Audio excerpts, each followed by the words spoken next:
In this tutorial, I'm going to walk you through how to use the Coldcard MK4 hardware wallet with Sparrow Wallet. So who's this video for? This video is for you if you maybe just got a Coldcard hardware wallet, you want to learn how to send and receive with it, and you also need to learn just the bare essentials of Bitcoin to be able to do so confidently. So we're going to try to keep this as short as possible, but make sure you get all the information you need. So in this video, we're going to cover how to import your Coldcard hardware wallet into Sparrow Wallet. And we're going to talk about how to send and receive Bitcoin to your Coldcard in an air-gapped setup. So to make sure this all makes sense to you, let's go over some of these concepts first. Let's start with the Bitcoin wallet.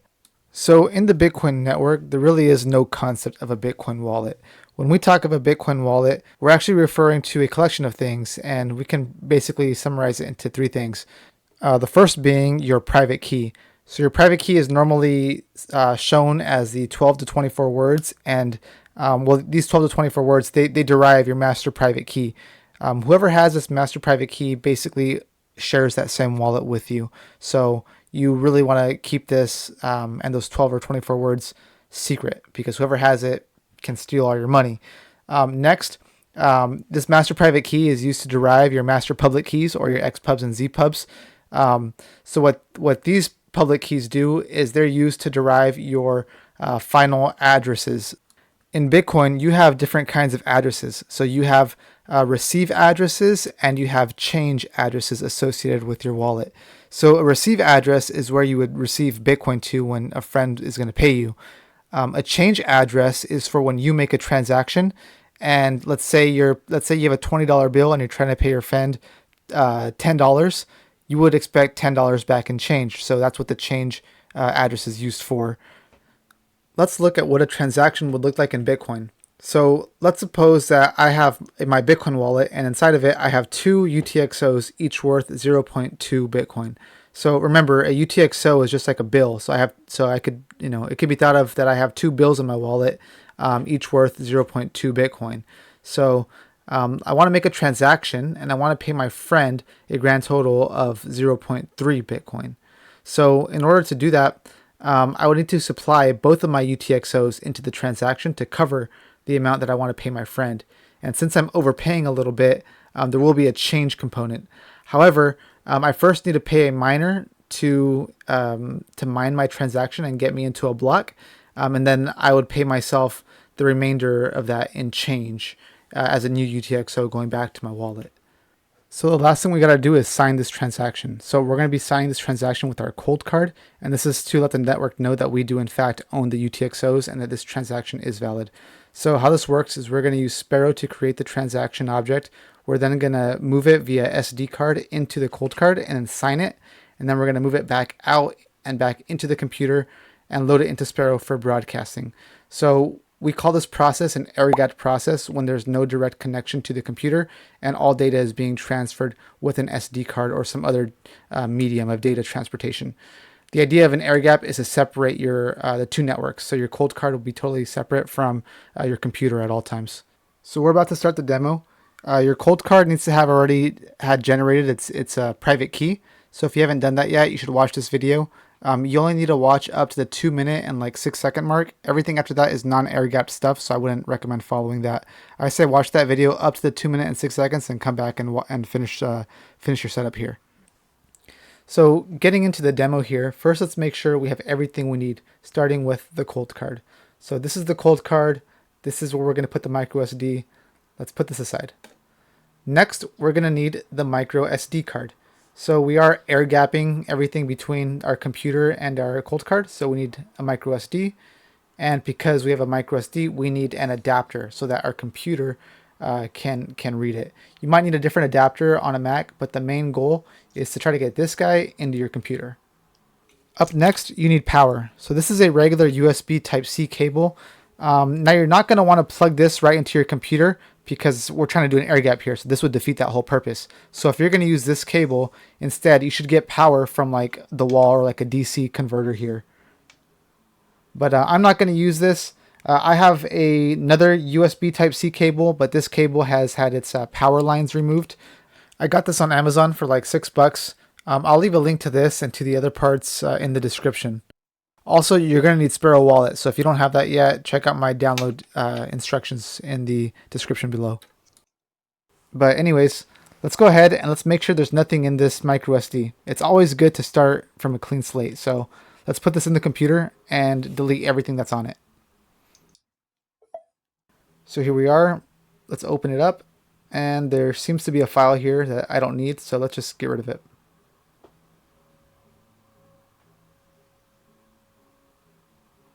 And let's take this micro SD out and put it aside. Up next, since we want to import our wallet into Sparrow, let's go ahead and get this started. So let's start by creating a new wallet here by going File, New Wallet. And let's put a name. I'm going to use Coldcard Demo.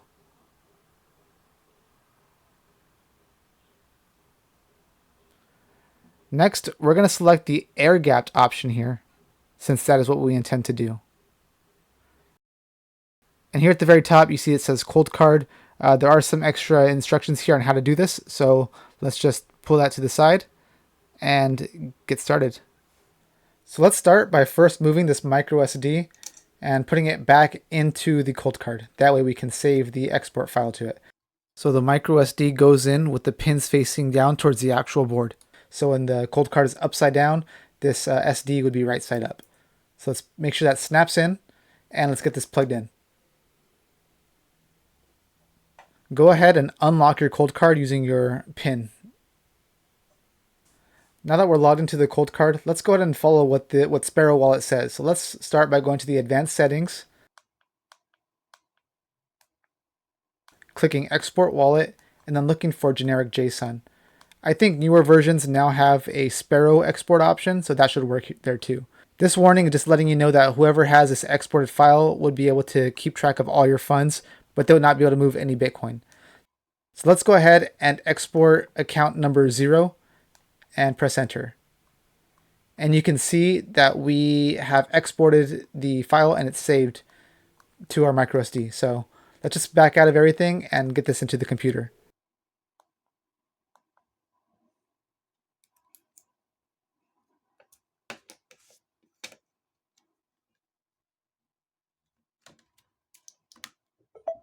Now that we're here, we can go ahead and continue with the wallet import. So let's go ahead and click the import file button here. And let's find our micro SD card in our computer. And let's open the file we just created. Mine is called Coldcard Export. So from here, you can check out the properties of your wallet. One thing to point out here that you might want to double check just for fun is your fingerprint here, your master fingerprint. You could find this on your Coldcard if you just navigate down to Settings or Advanced Tools, and clicking Identity or View Identity. And you can see that these two fingerprints do match. So far so good. Let's go ahead and finish this by clicking Apply. And I'm going to go ahead and set a simple password for my demo wallet here.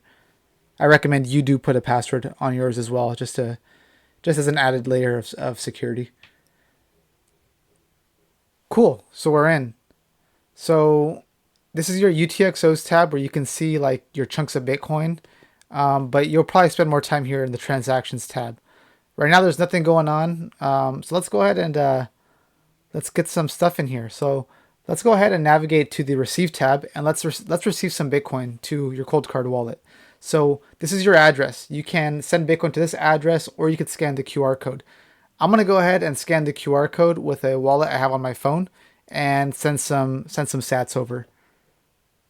So I sent 60,000 sats, and now I'm just waiting for them to come through. So let's go ahead and check in on the Transactions tab, and let's just kick back there. And there it is. Our transaction has been found in the mempool. So Sparrow Wallet has identified that we have a transaction on the way, and it's displaying it to us right now. This transaction still has no confirmations, but Sparrow knows that it's there. So I'm just going to wait a little bit and let it confirm one time, and then we'll come back and we'll send this out. We're going to want to send this out just to confirm that we can in fact send Bitcoin out of our wallet. It'd be a real shame if our Coldcard was like a black hole where we could receive Bitcoin, but for some reason we just can't send Bitcoin out. So we're going to make sure we could send Bitcoin before we send any more Bitcoin to this wallet. And we just got our first confirmation. So we're getting ready to make a send. So we're going to need to use this micro SD again to move the transaction from the computer to the cold card so that we can sign the send transaction. So let's go ahead and let's clean up this micro SD by just deleting whatever's already on there. So I'm going to delete this export from earlier and just go ahead and close this window. Now I'm going to go ahead and navigate to the send tab and stage a send. So this is going to be a consolidation send. So I'm basically sending this Bitcoin to myself in my same wallet, but to another address. So this is fine because we just want to make sure that the network wouldn't reject us trying to make a send transaction. So I'm just going to try sending this Bitcoin back to myself. I'm going to put a label here, call it test consolidation. And I'm going to go ahead and send the max. We got to go ahead and set the fees now. So let's go ahead and see what the current fee rate is. I'm going to use mempool.space to check out what the fees are. Here we can see the fees are just around 3 sats per VByte. So I'm going to just up it just a little bit, go around 3.5 sats per VByte. And then everything looks good to me. And I'm going to create this transaction. Let's go ahead and finalize the transaction for signing. And from here, we're going to need to press the Save Transaction button. Let's save this transaction to the micro SD card. And you guessed it, the next step is we got to get this micro SD card back into our cold card so that we can sign it. So let's go ahead and pop this in. And let's press ready to sign here, the first option on the first page. Go ahead and make sure this whole summary makes sense to you. It does to me, so this is exactly what I'd expect. And I'm going to go ahead and press OK. And now we're going to sign the transaction, and it's been signed. So it's going to tell us what the new files are called. But importantly, this file that's ready for broadcast, this file is called testconsolidationfinal.txn. So we're going to want the one with the extension .txn. So let's go ahead and take this micro SD out and put it right back into Sparrow.